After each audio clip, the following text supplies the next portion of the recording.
ఈరోజు నేను మీకు చిట్టి ఛానల్లో క్యారెట్ హల్వా చేసి చూపించబోతున్నాను. జీడిపప్పు బాదం నానబెట్టి కట్ చేసుకున్నాను. క్యారెట్ పీల్ చేసి తురుము వేసుకున్నాను. ఇలాచీ పౌడరు, నెయ్యి వెలిగించి 2 స్పూన్లు నెయ్యి వేసుకొని హీట్ అయ్యాక 1 2 3 4 5 6 7 8 9 10 గరిటెలు తురుము వేసాను. దీన్ని సిమ్లో పెట్టి 20 మినిట్స్ ఫ్రై చేసుకోండి. మూత పెట్టి సిమ్లో పెట్టండి.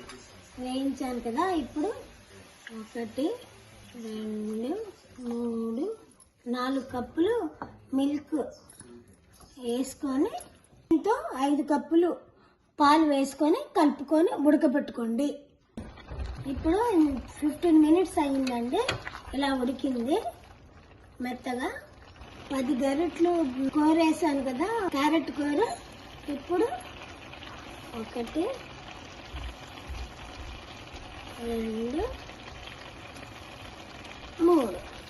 3 కప్పులు షుగర్ వేస్తే సరిపోతుందండి. చూసుకొని మీకు తక్కువైతే వేసుకోండి, లేకపోతే సరిపోతుంది. నేను నా లెక్క ప్రకారం సరిపోతుంది. ఇలా అయిపోయిందండి. ఇలా అంతా అయిపోయి బుడగలు వచ్చే వరకు ఉంచి పక్కా పెట్టేసి నెయ్యి వేసుకొని 1 స్పూన్ నెయ్యి వేసుకొని పొడి జీడిపప్పు ఫ్రై చేయండి. రోజ్ కలర్ వచ్చే వరకు జీడిపప్పు ఫ్రై చేసి, అలాగే బాదము,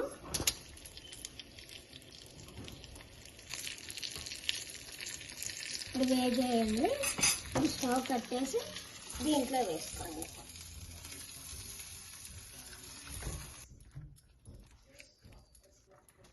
ఎంతో రుచికరమైన క్యారెట్ హల్వా రెడీ అండి.